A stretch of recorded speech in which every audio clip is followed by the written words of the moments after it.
是说咱们后面有个鬼？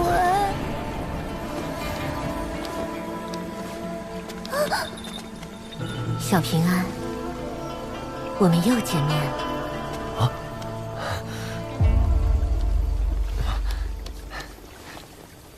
放心，神仙姐姐是自己人，她是小宝瓶，齐先生的弟子。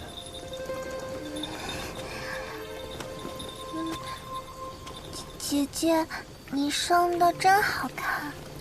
是的，比你好看多了。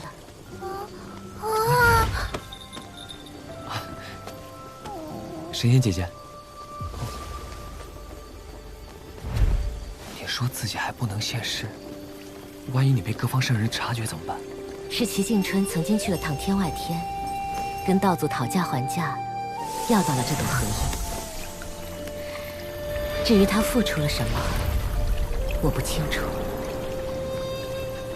先生为我真的做了太多。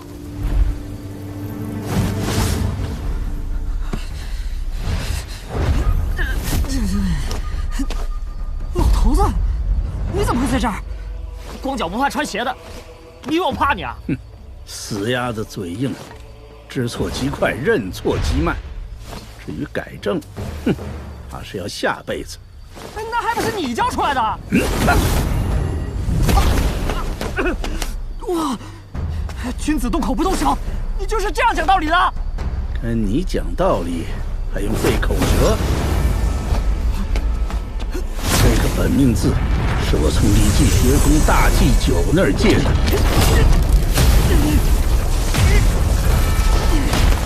你还好意思说这些？你最寄予希望的齐静春死了，马占那个丑货判了，还要信佛的干脆消失了。而我崔禅沦落到这步田地，还不是拜你所赐？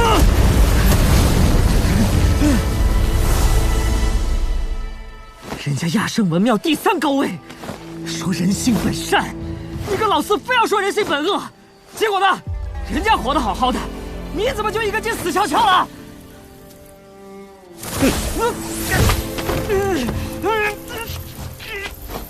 骂完了，是不是该我了？3、4之争，我愿赌服输，自求功德林。直到你们师兄弟手足相残，小七又力扛天道，我为了破开誓言，放弃那一副身躯皮囊，只以神魂游走天地间，可最终还是来晚了。要不是为了齐静春，你怎么舍得放弃你的诸多神通？我问你，齐静春下棋是谁教的？老子！我教过你，与人讲道理，哪怕是吵架，甚至是大道辩论，都要心平气和。是我教的。齐静春他下棋没悟性，输几次就不下。那你的棋又是谁教的？哼，老子！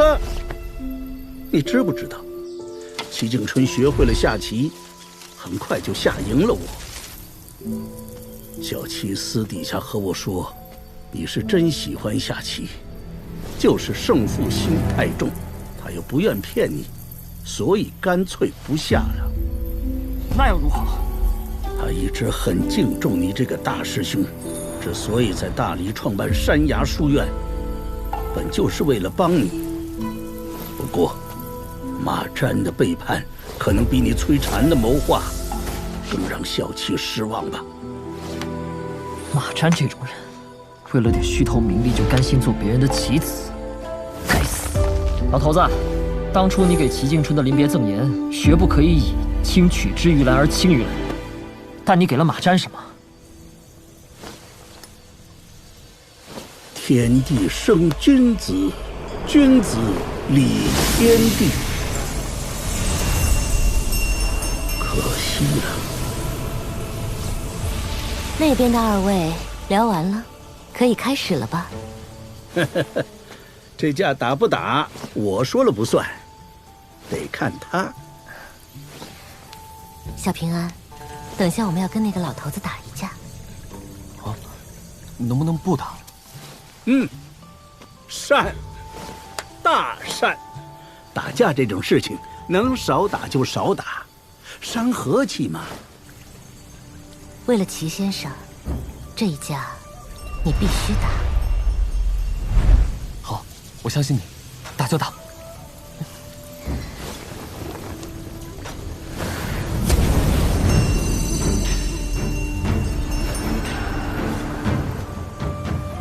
这脾气还真和小琪有几分像，不打不相识也好。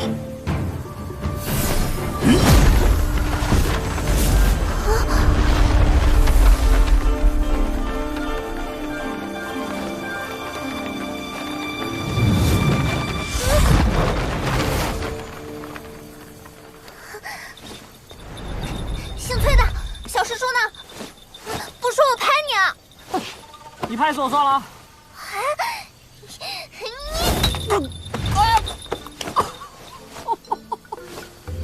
这日子没法过了，怎么谁都敢欺负老子？谁叫你不告诉我小师叔在哪？小师叔，你是不是掉进这幅画里去了？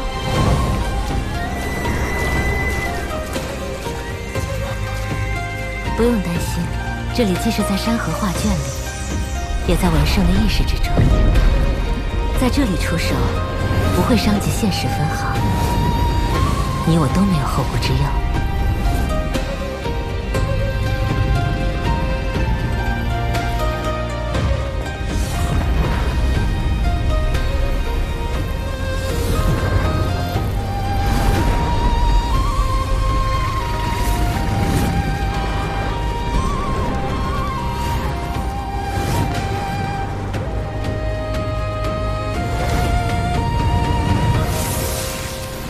平安，知道我们为什么要打这一架吗？齐敬春赠你那枚玉簪，是代师收徒，让你做我的关门弟子。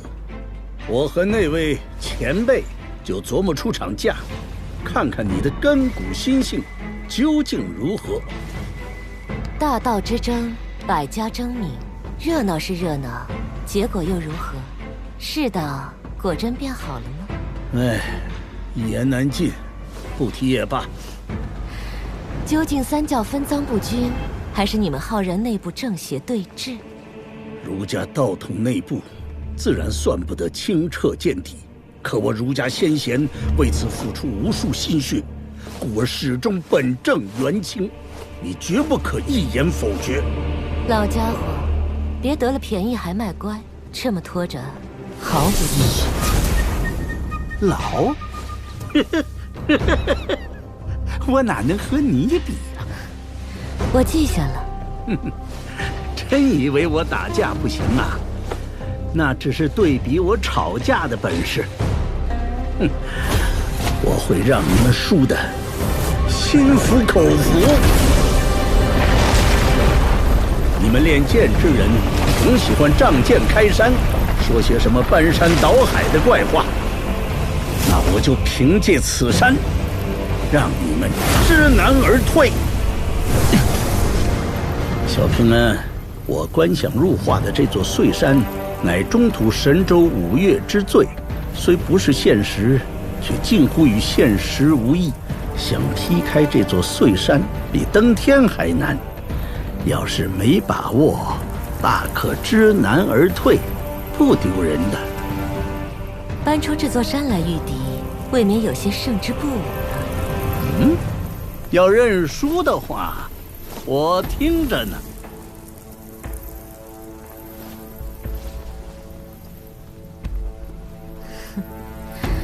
那我就先出一剑。我不兴这样耍赖。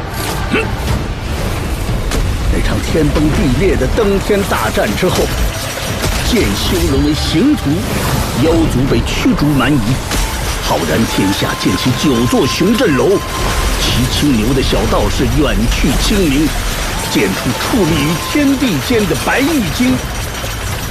悠悠岁月一晃而逝，如今世人却不知天下剑术皆从天上来。这是一剑，极小的一剑。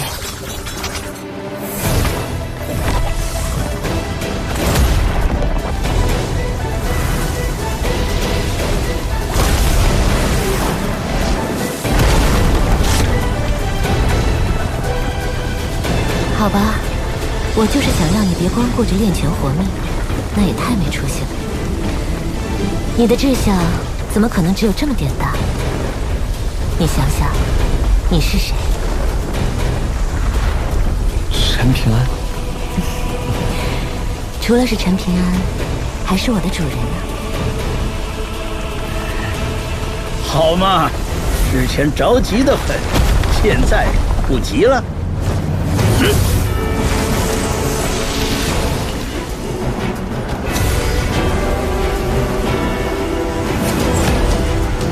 他是碎山的山神。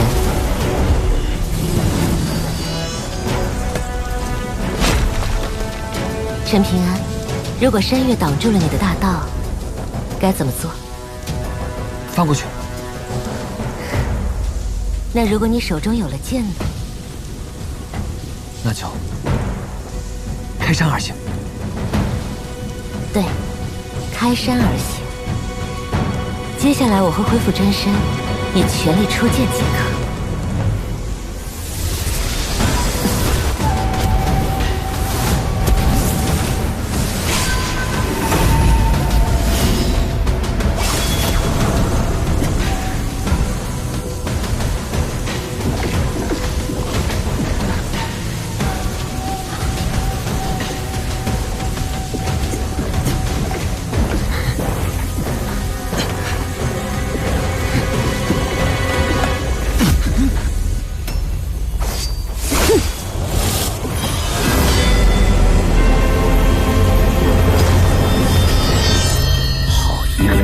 见嘶鸣如秋蝉高枝，对天地放声，真是厉害！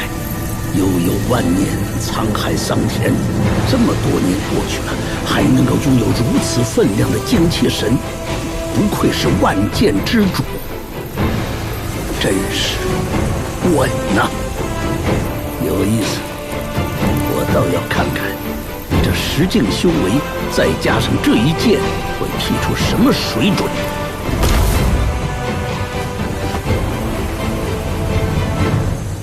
在这里出剑，文圣会给你一点额外的待遇，你会暂时拥有类似10境炼气士的修为。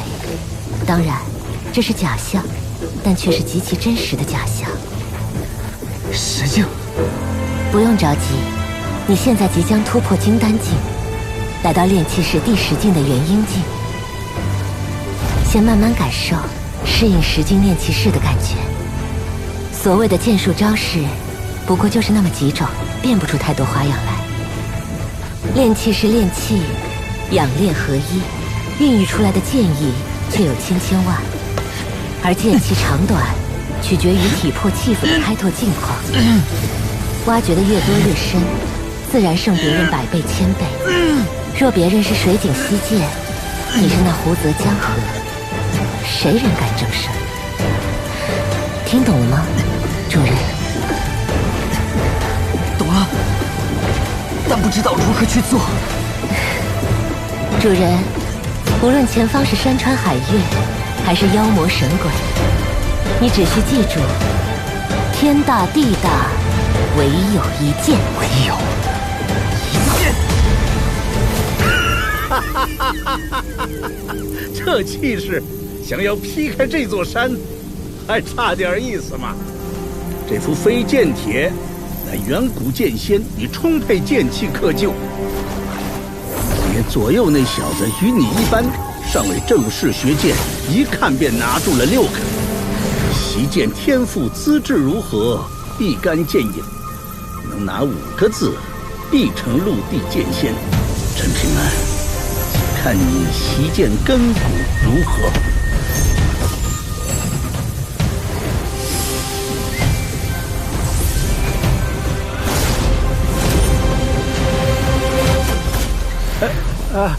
对不住啊，这些字这么不给面子，弄巧成拙了。无妨，那几个字看不上我，我不喜欢，而且我也不想要他们。真的，练拳的时候一直有种感觉，就是练到最后出拳会很快，甚至觉得是最快。所以相信我，接下来这一剑会很快，一定会很快。这口气真像小七当年。都说10年磨一剑，陈平安，你手里那把剑得有。来，这一剑再不递出来，黄花菜都要凉了。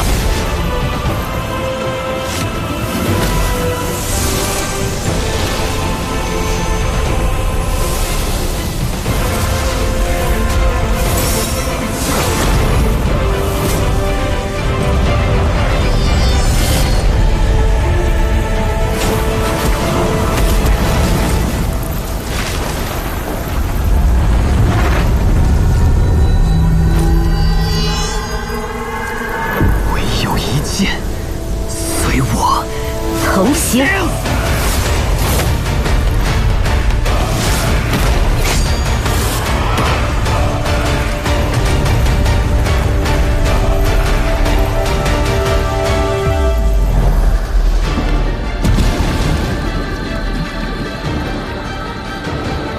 10000年了。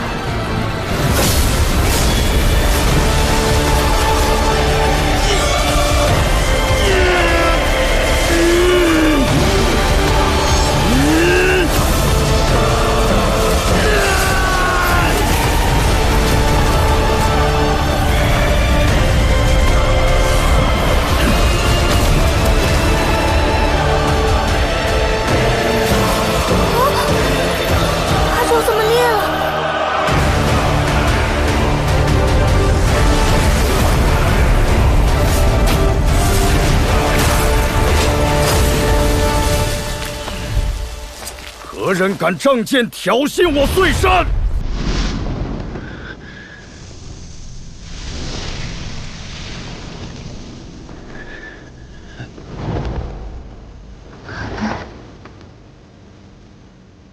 娘亲，我认识了一位神仙姐姐，她笑起来的时候，跟你可像。心境所在，即为心湖。小平啊，这一切便是你的心境本相。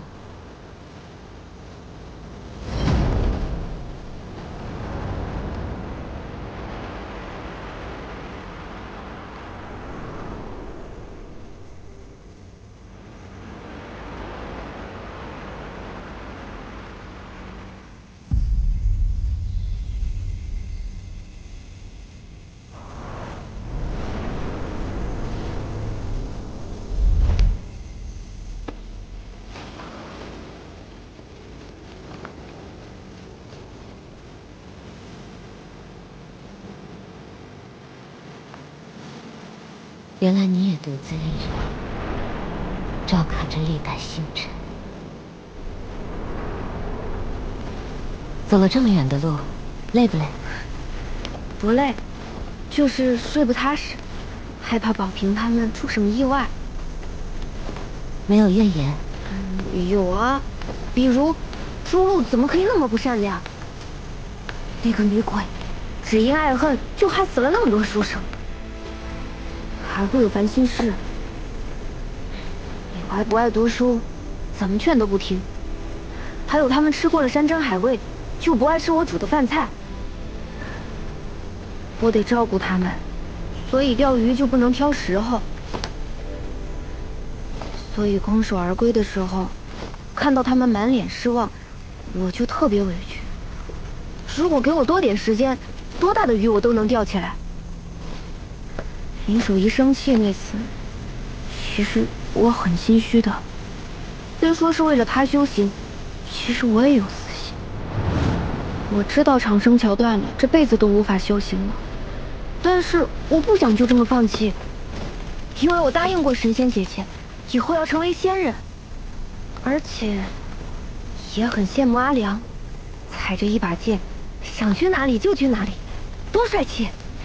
你也会替自己考虑事情吗？我姑娘去世后，我一直就在为自己考虑，想为别人考虑都很难。其实是遇到你们之后，我才变成这样的。这样，神仙姐姐，我现在很有钱。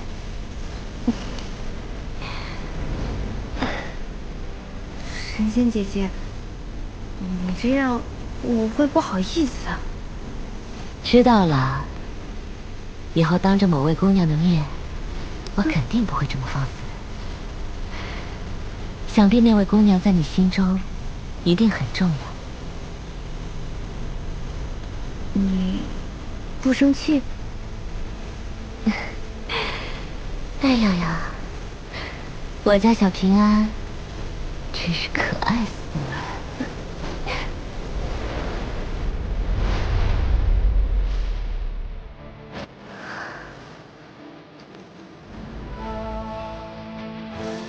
哎呀，好像这一剑也比较一般吧。老秀才，6000年来第一次有人胆敢仗剑挑衅我碎山。我这就是假象，雷声大雨点小，对你那边又不会有什么影响。你他娘的装什么蒜？那一剑直接破开护山大阵，砍到老子的碎山去了。现在整个中土神州都在议论，以为牛鼻子道老二那边又在暗示什么。这么猛啊！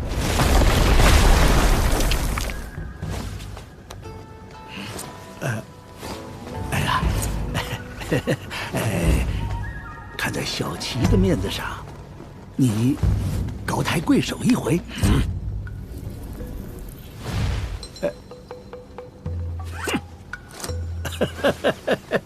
哎呀，你这家伙呀，就是喜欢端架子。咱俩什么交情啊？当年你去偷窥那位山神娘娘，要不是我跟她讲了3天3夜的圣贤道理，你这张老脸早就……闭嘴！我不听。她身上的气息很有渊源，是何方神圣？这个老姑娘脾气不好，我劝你别惹她。不过你瞧，那个少年是小七帮我收的关门弟子，不错吧？不是齐静春疯了，就是你瞎了。哼，读书人的事情，你个大老粗懂个屁呀！哎，先别走，我还有一事相求。哎呀，芝麻绿豆大点的事儿，你别怕嘛。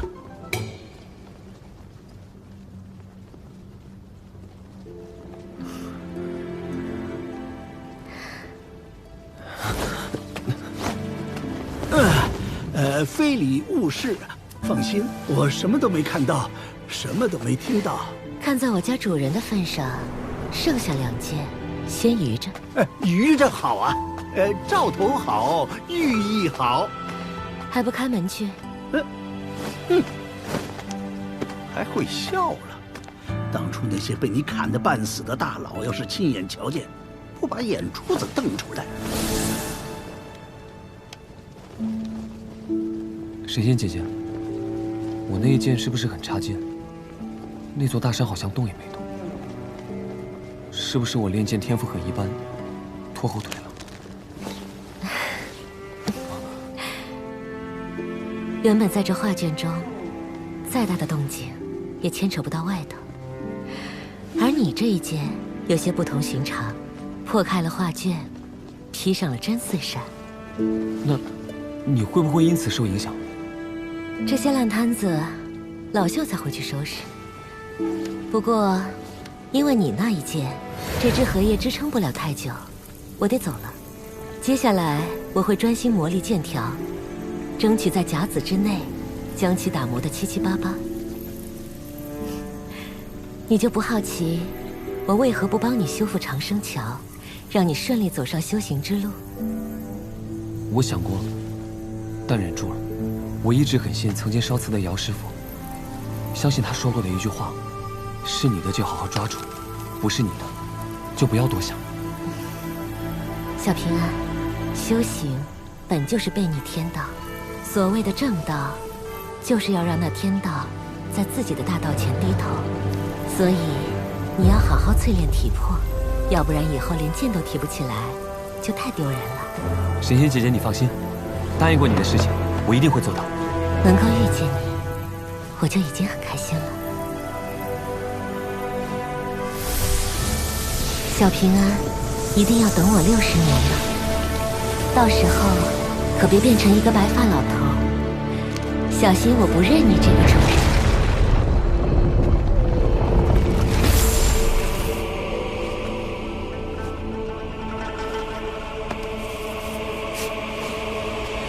天行健，君子以自强不息。